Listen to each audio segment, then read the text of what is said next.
Hey there, my name is Cole Adams, and you are watching the best college basketball podcast out there that covers the entire sport of college basketball, brackets, bubbles, and bid stealers.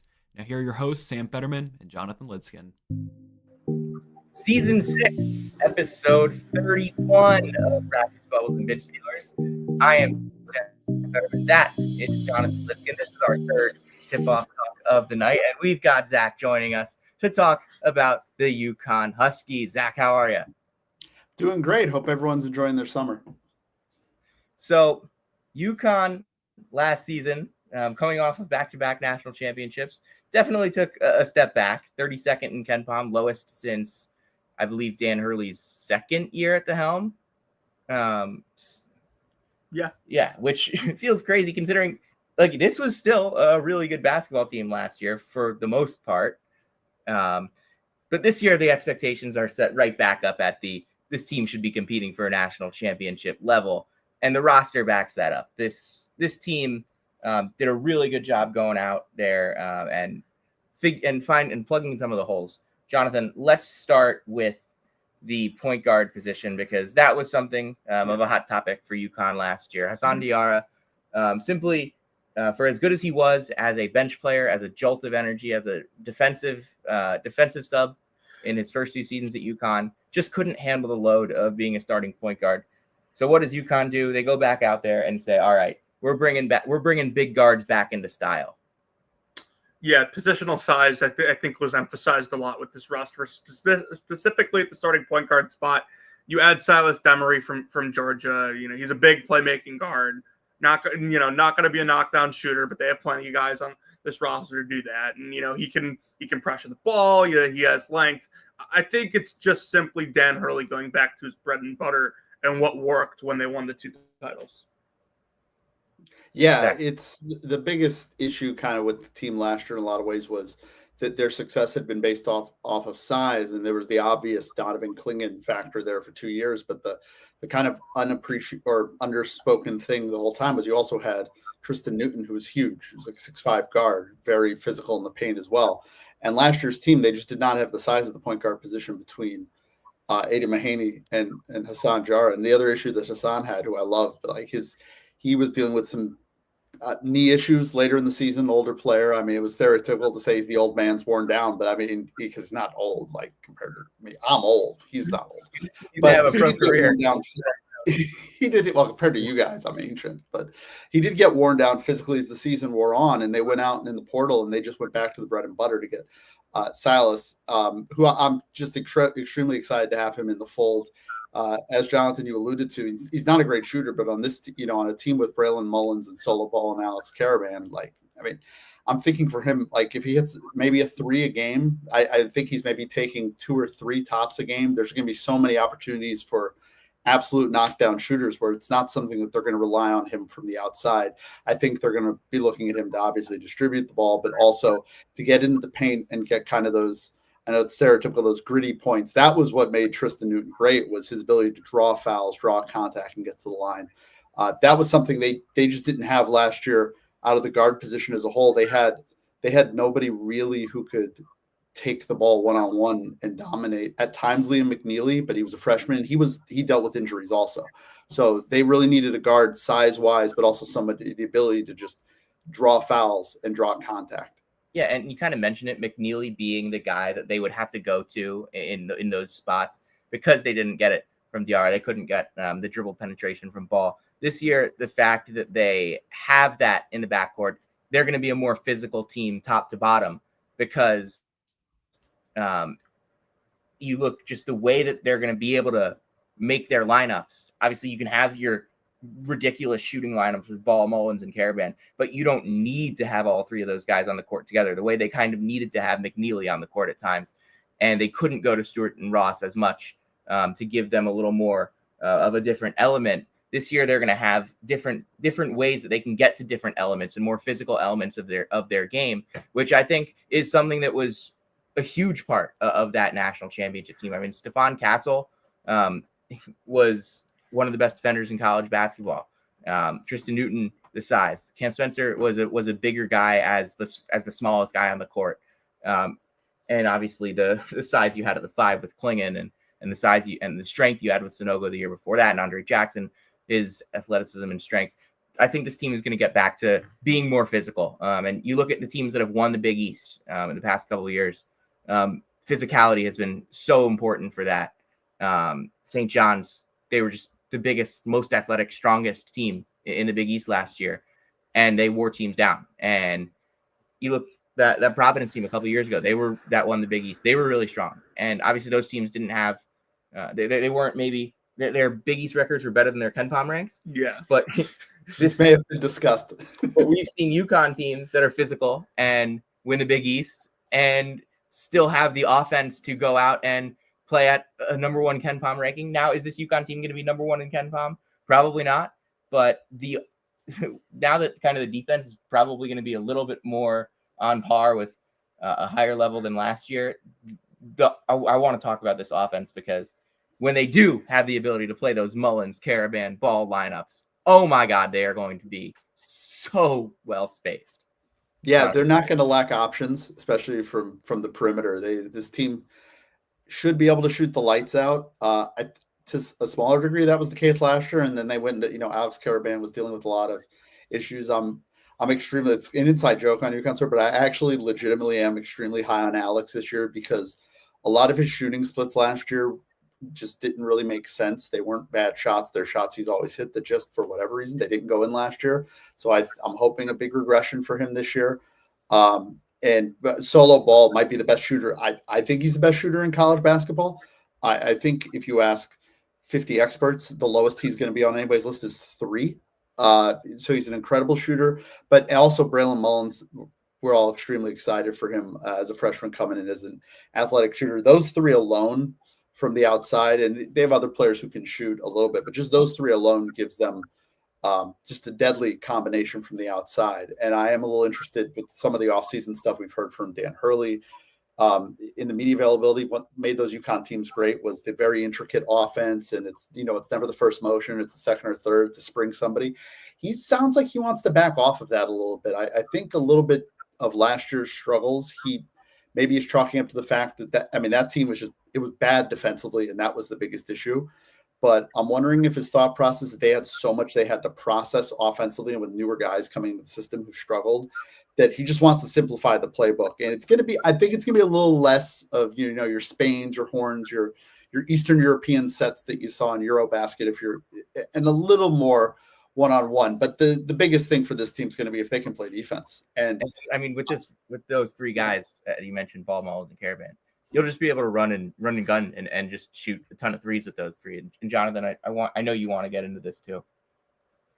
Yeah, I think we talk about the shooting lineup here, but you have Ball, who I think can improve defensively. I think he certainly has the tools to improve defensively. Mullins is so interesting. Yeah, there's not much room below what he did last year defensively. That is very true. But nowhere to go it up. Mullins, I'm so excited for what he can be, because I think he's so much more than like the shooter that he is. Like obviously the first thing that comes to mind with him is he may be the best shooter in the entire class, but he does do a good job getting to the rim and picking his way in transition, and he's like sneaky defensively, like he'll poke the ball out from guys. So I think that like he's a really crucial piece to this team that probably isn't being talked about enough.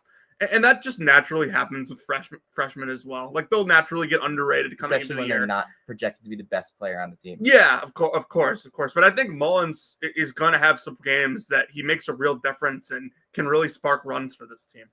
Yeah, and so much of the coverage now that you guys do is, I'm an old man.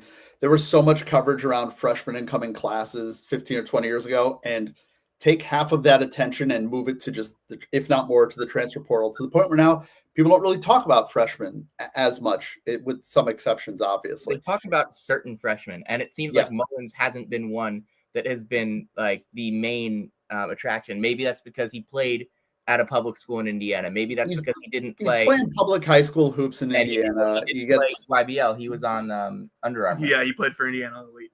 Or no, that's Adidas. Adidas. He played for Indiana Elite. Yeah, he was playing Adidas, which is not EYBL, and he was not playing. He's not playing for Montverde or for IMG or for Link or one of those schools. He was playing for Greenfield Central, where he was Indiana Mr. Basketball. In Indiana, they know how good he is. Every Butler fan, every Indiana fan wanted him, and every Butler fan talks about how good he is. So they know who he is there. It's just he might not have the national name brand as some other freshmen, and that's kind of where the freshman discourse is these days. It's with the EYBL circuit, it's with the NIBC guys, it's with the guys that are getting on TV all the time, and not with the guys that are playing public ball. And yeah, usually the guys that are playing, the top guys on EYBL are awesome. The top guys at the NIBC, EYBL Scholastic it's now called, are really good too. But there's a lot of really, really good players, and Mullins being probably a top 5, 7, 10 guy in this class for that level doesn't get talked about as much as the other guys in that range.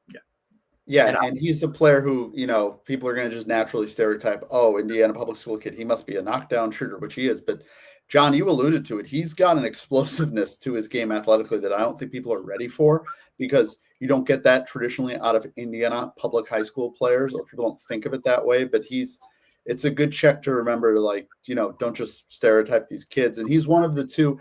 I don't think this was intentional with UConn's class, but this is a freshman class I'm excited about that does not have a lot of what you described. These aren't, Mount Verde kids. They've had Mount Verde kids. They had Liam last year, but I'm also extremely excited for what the feedback I'm hearing about Jacob Furphy, the freshman guard they got out of Tasmania. So literally the other side of the world is really, really high end stuff. Now I'm trying to temper my expectations, but I think he's we talk about Braylon Mullins being slept on. Outside of Sam Vicini, nobody is talking about Jacob Furphy. And this is a kid I know the staff is extremely high on. And everybody says this about their players, take it with a grain of salt. I'm getting the feeling from the people I've talked with the staff that they are getting more than they anticipated in terms of somebody ready to contribute right now. He's not a one and done player. He's a multi-year player, but I think he's going to be a little more ready to go out of the box than they expected as a guard. He was really impressive in the FIFA U20 tournament that just concluded overseas. He's played in the NBA the Youth Summit or the Global Summit, I believe. And that was where UConn basically scouted him. They love Tom Moore. They're not putting him on a plane 12 hours to South Australia. It's more than 12. It's a lot more than 12. They're really excited about him too as well in the incoming class. It's going to be harder for him to get minutes just because of the depth of this team, and their schedule is so loaded. I don't think there's a lot of Jacob Furphy minutes when they're playing BYU. When they're playing New Haven, I think you're going to get some Jacob Furphy minutes. The next piece that we haven't talked about yet is the 5 spot for this team. Taurus Reed coming back, obviously had a big year as the secondary big with Samson Johnson as the starter last year. Reed was better for most of the year, if not all of the year, than Johnson was. But now I'm not sure if UConn has the same type of too big rotation that they've had over the past few years, because I don't know if Eric Reeby is quite ready to be a contributor in year one. So how much does UConn need from Reed? We're going to have to work on your German pronunciation. Reibe. I've been MIA in terms of all of the UConn offseason coverage. Oh, wait, you haven't been paying attention to German recruits who are in the top 50? See, I've actually watched him play in person, but I don't, and everyone's pronounced his name differently through the years. So. Oh, yeah. PA guy didn't get it right when you saw him play? Nobody's gotten it right. I'm entirely basing this off of my co-host, Mr. Hotballs, pronouncing it that way over the top. We're going to find something out November 6th, and that's what we're all going to go with. For now, we're all just guessing. I think this is more of the kind of big man rotation that long-term Dan Hurley and Luke Murray and Kamani Young really wanted in terms of kind of the athletic 5-out thing. Rive is going to be a 10 to 15 minute of game player, I think, at the start. It's going to be a huge learning curve for him. He's not, he's got to put on weight and muscle. He's a freshman, right? But in terms of the athletic talent, he can finish with either hand around the rim. He can shoot from outside. I don't think he's getting the green light, especially on this team right at the start, but he does have that ability. He's shown it for the German U20 team as well. And there's going to be pressure on him to play 10 or 15 minutes a game, but the main guy is going to be Taurus Reed. He's now the main man in the middle. And it's never been a question about ability with Terrace. It's just been about getting him. Focus is underselling it. He's extremely bright. He's a smart guy, and he's very talented. So I don't want to, when you say somebody's focus, people think they're just aloof. It's just hard to get him locked in for that intensity level that specifically Dan Hurley requires. And on a team last year where the defense was so bad universally, when he would just kind of depart attention-wise, it would really stand out, right? So that's something I think the coaching staff is working on. They're just trying to get Terrace to be fully locked in, and the inside joke is, grizzly bear and all that. Yeah. For 25, 30 minutes a game. For me, the question then becomes, I'm fascinated by that other 5 or 10 minutes a game where, because of foul trouble, what do? And they have the break class in case of emergency situation where I think they run Alex Caravan at the 5. They've done it before. It's worked. I don't think it's their preference, but that does also give you a lineup. If Alex is at the 5, you have got a lineup of Silas DeMurray, who looks like me as a shooter, and then 4 guys who can really shoot. And that offensively could be a really explosive lineup, not just the lineup you run out there because, oh no, Ryba and Reed are in trouble. You can run a 5 out there with Alex Caravan at the 5, and you can just bomb teams from 3. Yeah, and you look back at Terrace again. This is the guy that, like, post up, just get the ball at the block, get to the basket. One of the best guys in the country for that. He can really, really score. He can really rebound.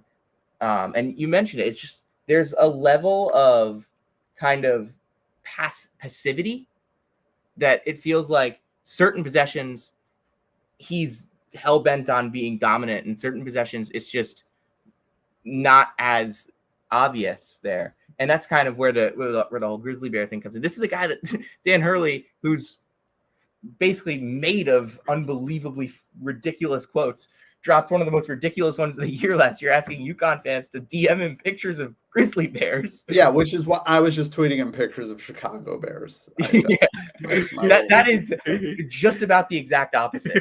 Yes, no, exactly. Everyone's sending him big grizzly bears. I'm just sending him Ryan Urlacher photos and like Caleb Santos. You said bears. You send him a photo of Dick Butkus, it wouldn't be the same as sending him a photo of. I mean, I could just start sending him Cal Bears, but that probably wouldn't have been as funny.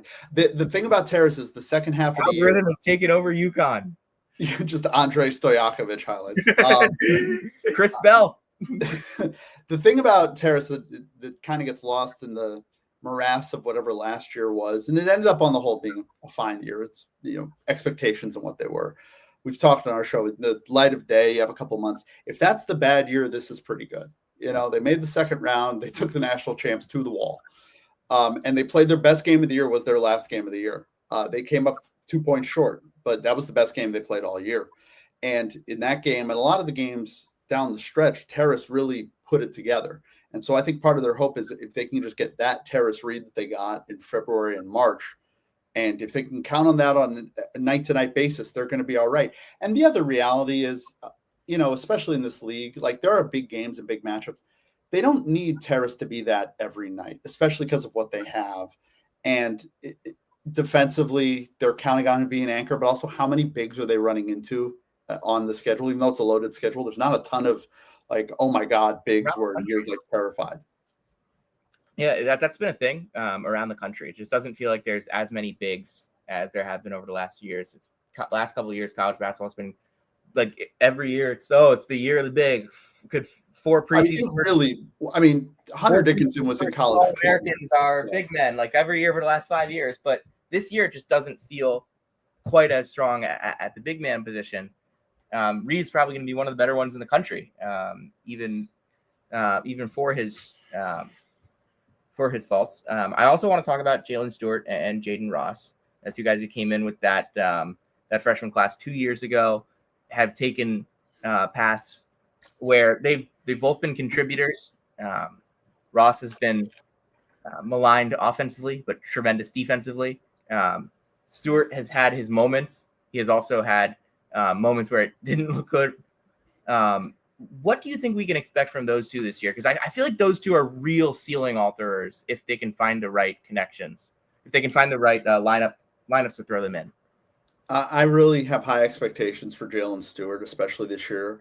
And I know everyone the old joke, best shape of his life, but like he has put on. It's clear from the photos and the videos he's put on significant like bulk and muscle, and it's been something he struggled with the last couple of years. And whatever they've got him on, it seems to be working. So I think he's physically really started to fill out.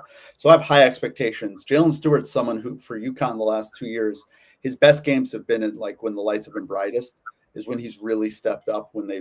Sometimes when nobody was stepping up, he was really huge for them in a bunch of spots. It started with his freshman year, the Big East tournament championship game, which was a terrible basketball game. It was a rock fight, and then I was at a St. Peter's basketball game at that time, and I think the St. Peter's game was a better watch, and that says a lot considering the watch that St. Peter's has been the last couple of years. It's funny because I was at the NEC title game last year, and I was like, "Oh, this is like the greatest game ever played." Game." That's what this was. But no, he's put on a lot of muscle. Get the game winner in that one. Still so sad for the Blue Devils. It's just awful on so many levels. If you lose to a team that quits D1 a week later, I mean, that's bad. And I live near UConn, so I've already been with that. But back on to Jalen Stewart, I think he's one of the players that's going to be key to them, like making a leap into being like a legitimate defensive team. This is not a top 10 defense, but it needs to be a top 40 defense. And I think they can get by. And if they're going to get there, Jalen Stewart probably has a big role to play. He's another player that can play at the 5. I think Dan's more inclined to want to run Caravan there because I think Jalen Stewart to start the year is probably the other starter at the 4, and we'll see where this goes as the season goes on. But I think there's a starting spot for Jalen Stewart at the beginning of the year, and so I have high expectations for him. And defensively, if he can just contribute, I mean, he's got the offensive game, but this team's got, like I keep saying, this team's got enough weapons where they just need, if you can be a solid and above average defender on this team, you are going to play a lot of minutes because you do not have a lot of competition in that regard. I love Solo. He will not be making NBA all defense first team at any point in his life. God bless him. Jaden is someone who the staff has been incredibly high on, and I joke about it, but like he's incredible in practice. It just hasn't translated into game situations, and he's not the first player in college or in basketball where that's been the case for, and it's got to be frustrating for him, but especially the coaching staff. You see this kid in practice 2 hours a day looking incredible against these great players, then you put him in again, and unless it's literally East Texas A&M, he's just lost. And so he's really struggled to just translate the game speed, and I think he's someone where if they kind of slow down some of the actions, make it a little less intricate offensively, I think he might be the player who benefits the most because he's just trying to do you've seen this a million times with players. He's trying to do 7 things at a time on the court, and he ends up doing none of them. He needs to identify what his skill is that he's going to contribute on the offensive end and focus on that. And I can't tell you what it is because I don't know. He's got incredible athletic ability. He might be the best dunker on this team, but he doesn't do it often. He hasn't been able to translate that athletic ability on the floor. The shooting is, he can't shoot worse from corners. It's just he's at rock bottom as a shooter last year, and the looks were all open. So you got to think he's going to get a little better because they weren't bad looks. So I'm counting a little less on him, but I'm still a believer. The staff is a believer, and these are 2 guys who have bided their time. I mean, Jalen Stewart barely played freshman year on a national title team. Didn't even jump in the portal. Didn't play a lot more last year. Didn't really make a big leap forward. Struggled. Didn't really consider the portal at all. That's very rare. So he's been loyal to the program. I know that the coaching staff's going to give him every chance to maybe be a starter here out of the gate. Jonathan? Yeah, I guess the one guy that we haven't really talked about with this so far, who I like, is Malachi Smith. Like, I think this team was pretty in need of like a really solid backup point guard last year, and I think Malachi, in terms of a backup point guard in the Big East, is about as well as you can do. Like, he's got a lot of experience. Obviously, the key with him throughout his career has been staying healthy, but hopefully with the not having to play a whole ton, that helps him. Yeah, we've already. I've long been a fan of his, but we've already started, unfortunately, down this road a little. He had what was deemed a minor knee procedure. He had it in May. So he's going to be ready to go. I think he might already be at 100% at this point, but it has been the concern with him has been injuries. And my personal belief, I think the University of Connecticut should always have at least one point guard from the 5 boroughs on the team at all times. It is a critical, important necessity. They had it with Haas. They've had, you know the list if you're watching the show of UConn guards from New York, and Malachi Smith gives them that element, which is really exciting. I know his family is tremendously excited to have this opportunity to kind of close out his college career. And he has a huge role also because hoping he's healthy, allows Silas Demurray's having to take over the role of starting point guard, takes some of the weight off of him. He's experienced. He's from the area. He was very successful at Dayton. He was a really good player there. I was surprised he was a possibility for UConn. And the minute that was the thing, I was very excited because I've always been impressed with his game. So he allows Silas to have a little less pressure on him, I think, because one of the two of them should be able to do the job. And being the UConn point guard is a tough task, but it's just about facilitating looks for other guys more than you have to just carry the burden. So from my Malachi Smith, he's had good teams at Dayton, but I don't think he's never had this many weapons, even though he faced this UConn team in Maui last year and the weapons they were using on themselves largely. So it'll be exciting to have. I'm sure he's telling Dan Hurley stories about Maui. That one? What was that? What time was the space after that one? Oh no, it was live. We did it live. We did it during the game because I wasn't going to do it after a game that tipped at 1 a.m. and it was not. Yeah, that second half is the nadir. It wasn't the worst part of the season, but it was like the most, because it was when you later in the season, things aren't where you thought they were going to be. At this moment, it was, they're going to be, no, they're down 20 to Dayton. They're down to, and they were down 5 with 9 to go. And it just, Caravan gets hurt. The floor falls out. Alex Caravan gets a concussion. They have to drive him halfway around the island because Maui, there's only one hospital.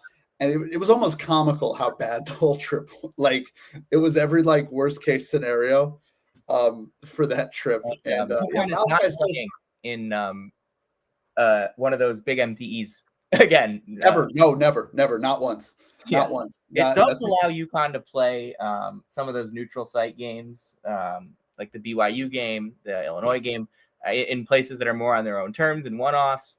And I think that is cool for scheduling. I think that there are reasons to go with that. There are also reasons to go with the traditional model. But the fact of the matter is there is not going to be a Maui Invitational like the ones we've had over the past couple of years and the past however many years, because Players Era is a thing now, and they are taking a million teams that are 4 of them in the same conference going to Players.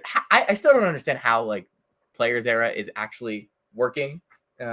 It's fabulous. Nobody knows how the money, I love last year when everyone was it was literally news. We're well, we confirmed the checks cleared, so we're fine. Whereas none of the business model, when the website went down that one time. Yes, I remember that day. I was oh no, is because I was so furious that we were going to lose out on Houston, Alabama.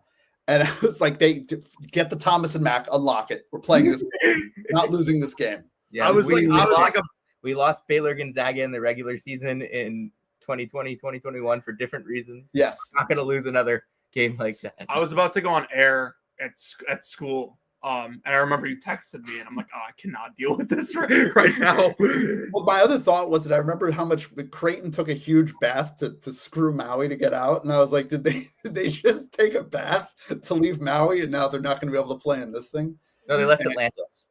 Yes, that's the one. I'm sorry, it was Atlantis. Yeah, I couldn't believe Creighton wanted to go play in Las Vegas again. Well. Every single time Creighton plays in and they have Dan's number, but every time Creighton plays in the city of Las Vegas, it's wild. It just goes back. They have weird moments whenever they play Mountain West teams. Don't bring up San Diego. They're trying to play San Diego State in every single part of the world, and so far they're doing a good job. Some of those games go well for them. Others don't. There's only one they needed to go well, and it didn't. They're great fans, but even the tournament game that they won, they lost Kalkbrenner in that one. Right, yeah, that's true. Yeah. All right, Jonathan, you want to take us home? Yeah. If you came to hear about Tyler Self and where he's working, you came to the right place. If you came to hear about UConn fans sending Terrace Reed Grizzly Bears. You came to the right place. And if you Chicago Bears too. Yeah.